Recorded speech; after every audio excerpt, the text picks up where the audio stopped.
Praise the lord అందరికీ. దేవుని మాట, ఆయన మిమ్మును గూర్చి చింతించుచున్నాడు గనుక మీ చింత యావత్తు ఆయన మీద వేయుడి. మనము ఎన్నో చింతలు కలిగి ఉంటాం కదా, మన జీవితంలో ఎన్నో సమస్యలు కదా, ఎన్నో ఆటంకాలు, అడ్డులు, మనం అనుకున్నది జరగక మనం ఎన్నో బాధల్లో ఉండుంటాము, ఎంతో ఉంటూ ఉంటాం కదా. అయితే ఒక ఊర్లో ఒక లారీ డ్రైవర్ ఒక రోడ్డు మీదుగా వెళ్తూ ఉన్నాడు. ఆ లారీలో ఆ లోడ్ అంతా దింపేసి రివర్స్ వెళ్తూ ఉండేటప్పుడు రోడ్డు పైన ఒక ముసలాయన సైకిల్ పైన పెద్ద కట్టెల మోపులు పెట్టుకొని తోస్తూ వెళ్తూ ఉంటాడనమాట. అదంతా గమనించిన డ్రైవర్ తనకి సహాయం చేద్దామని అనుకొని ఆ పక్కకు ఆపి తన క్లీనర్ని పంపుతాడు. ఆ ముసలాయన్ని ఆయన సైకిల్ తీసుకొని ఆ కట్టెల మోపు తీసి పైన వెయ్యు, ఆ వెనుక మన లారీలో వేసుకొని మనం తీసుకెళ్దాము, అతనికి సహాయం చేద్దాము అని ఆ క్లీనర్కి చెప్తాడు.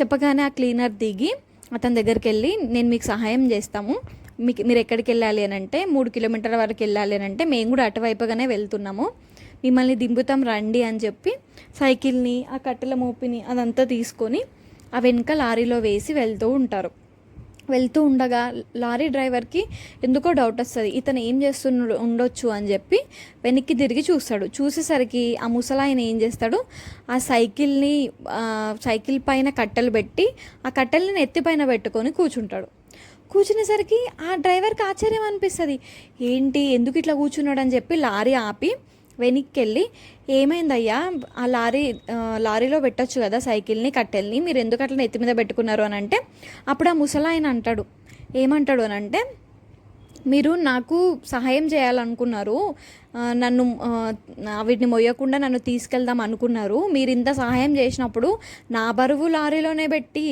నా కట్టెల బరువు నా సైకిల్ బరువు కూడా లారీలోనే పెడితే మీ లారీకి ఏమన్నా అవుతుందేమో అని నేను ఆ కట్టెలన్నీ తీసుకొని నా తలపైన పెట్టుకున్నా అని అంటాడు. అన్నప్పుడు ఆ లారీ డ్రైవర్ నవ్వుకుంటాడు, అయ్యో ఎందుకు ఇట్లా ఆలోచిస్తున్నాడు ఈ ముసలాయన అని. ఆ ముసలాయన ప్లేస్లో మనమే ఉన్నామండి. ఎన్నో చింతలు ఉండొచ్చు, దేవుడు అంటాడు మీ చింతనంతా కూడా మీరు వదిలిపెట్టండి, నా మీద మోపండి, నేను ఉన్నా కదా, మీ చింతనంతా గూర్చి నేను చింతిస్తున్నా, మీకు మంచి మార్గం చూపిద్దామని నేను అనుకుంటున్నా అని దేవుడు పదే పదే మనకు చెప్తున్నాడు. అయినా కూడా మన బరువును మనమే మోస్తున్నాము, మన కష్టాలని మనమే మోస్తున్నాము. ఎన్నో ఆలోచిస్తాం కదా, ఆలోచించుకొని ఆరోగ్యాలు పాడు చేసుకునే వాళ్ళే ఇంకెక్కువ ఉంటారు.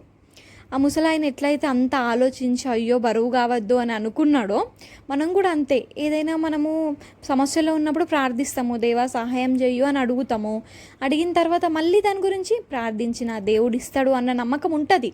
మరి ఆ నమ్మకం అంతా ఎటుపోతుంది, మళ్ళీ పడుకునే సమయానికి పడుకొని ఇంకా ఆలోచిస్తూ ఉంటాము, అయ్యో ఎట్లా ఆ సమస్య నుంచి ఎట్లా బయటికి రావాలా, ఎవరేమనుకుంటారు, అసలు ఏంది మా జీవితాలు ఎందుకు ఇట్లా అని ఎన్నో ఆలోచనలు.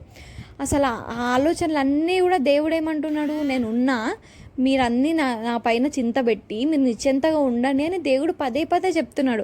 కానీ మనం అట్లా కాదు, లేదు దేవా నీకు బరువు కానీయము, నువ్వు మమ్మల్ని మంచి చూసుకుంటున్నావు కదా, అదే ఎక్కువ మాకు, నీకు ఎందుకు బరువు పెడతా, నేనున్నా కదా ఆలోచించడానికి అనుకొని ఆలోచిస్తూనే ఉంటాము. ఏ సమస్యనైనా దేవుడికి అప్పగించి, దేవా నీ చిత్తం ఇది, నీ చిత్తాన్నే జరిగించు అని మనం అనుకున్నప్పుడు మన జీవితము, మన మనస్సు మనశ్శాంతిగా ఉంటుంది. ఇది మనం అందరము గుర్తుపెట్టుకోవాలా. ఏ సమస్య వచ్చినా కూడా దేవా నువ్వు ఉన్నవు అని వదిలేసి, ఆయన చిత్తానికి వదిలేసి మనం ప్రార్థించుకొని మనం ఊరుకోవాలా. ఇదంతా కూడా మన జీవితంలో మనం నెరవేర్చుకోవాలని ఆశిస్తున్నా. ఆమెన్.